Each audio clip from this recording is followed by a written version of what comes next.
আসসালামু আলাইকুম রহমতুল্লাহি ওবারাকাতু। চলে আসলাম নতুন আরেকটা রেসিপি নিয়ে আপনাদের মাঝে হাজির হয়ে গেলাম। এখানে নতুন আলু আর নতুন গাজরগুলো কুচিয়ে কমপ্লিট করে নিয়েছি, আর এখানে বাইলা মাছগুলো ধুয়ে পরিষ্কার করে কেটে নিয়েছি।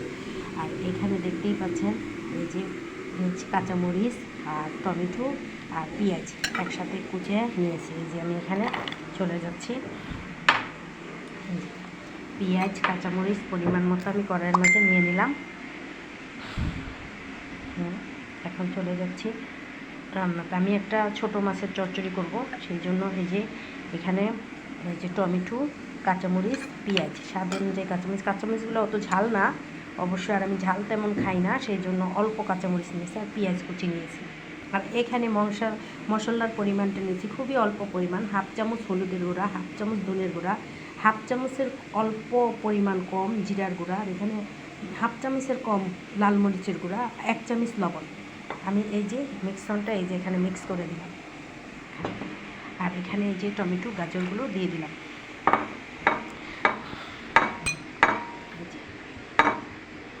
দিয়ে দিলাম। আর এখানে স্বাদ অনুযায়ী এই যে আদা বাটা, রসুন বাটা হাফ চামচ পরিমাণ এখানে অ্যাড করে দিলাম। এখন আমি এটা ভালো করে মাখাবো, কারণ এটা যত গুঁড়া মাছটা যত মাখানো কমপ্লিট হবে তত টেস্ট হবে। আমি খুবই ভালো করে এটা মাখাবো। দেখতেই পাচ্ছেন আমার গাজর আর আলুটা মাখানোটা পরিমাণ হয়ে গেছে। এখানে আমি দুইটা আলু কুচাই এনেছি, দুইটা আলু, আর গাজরটা হলো হাফ কাপ, হাফ মানে একটার অর্ধেক গাজর দিয়েছি। গাজর দিয়ে আমি এই যে এখানে আমি এখন এই যে এই যে মাছটা অ্যাড করে দিব। আমি খুবই অল্প উপকরণ মশলা দিয়ে রান্না করি। প্লিজ কে কোথায় থেকে আমার চ্যানেলটাকে দেখছেন সবাই একটু লাইক কমেন্ট করুন, বেশি করে শেয়ার করবেন।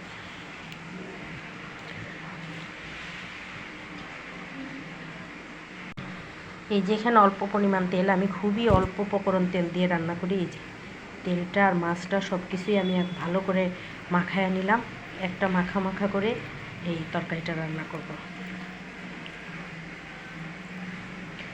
অল্প পরিমাণ এখানে এখন পানি অ্যাড করে দেব। এই যে আমি এখানে পানির পরিমাণটা আমি দেখাচ্ছি। এই যে 1 বাটি পানি নিয়েছি, 1 বাটিরও কম, কারণ পানিগুলো আমি খুবই অল্প দিব, কারণ যেহেতু সবজি বা মাছের থেকে পানিটা উঠবে, সেই জন্য এই যে আমি পানিটা এখানে অ্যাড করে দিলাম। খুবই একদম মাখা মাখা তরকারিটা হবে, আর ঝোলও তেমন এটা রাখবো না।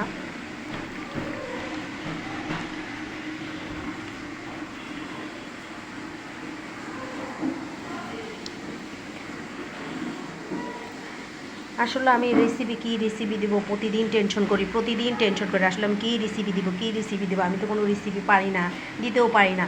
তা আজকে ভাবলাম যে আসলে এরকম করে এক একটা রেসিপি প্রতিদিন দিতে থাকি, কী হয় বাকিটা আপনাদের উপরে ছেড়ে দিলাম। ঠিক আছে, এখন চলে যাচ্ছি রান্নাতে।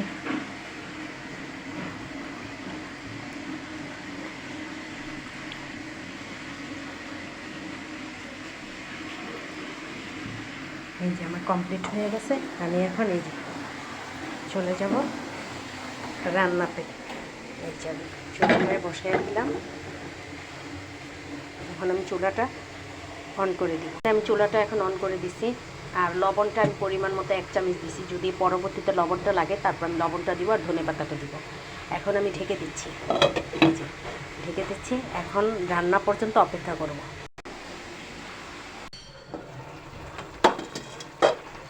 এই যে তরকারিটা আমি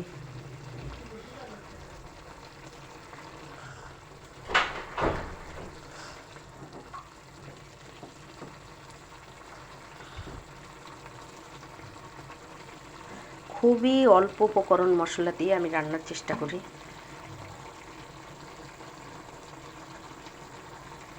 পাতাগুলো কেটে ভালো করে পরিষ্কার করে নিয়েছি, ধুয়েও নিয়েছি, এখন কুচাবো। আমার বাল্লা মাছের তরকারিটা চচ্চড়ি হয়ে গেছে। এই যে আমি এখন স্বাদ অনুযায়ী ধনেপাতা দিয়ে দিচ্ছি।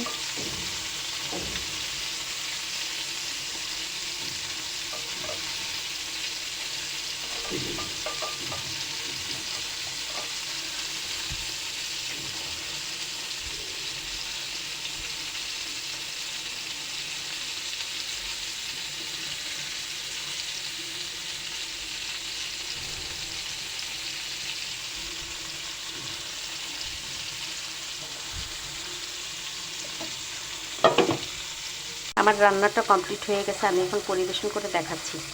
প্লিজ কে কোথায় থেকে দেখছেন আমার চ্যানেলটাকে সবাই লাইক করবেন, বেশি করে শেয়ার করবেন। এই যে বাইলা মাছ দিয়ে, গাজর দিয়ে, আলু দিয়ে রান্নাটা আমি কমপ্লিট করে ফেলছি।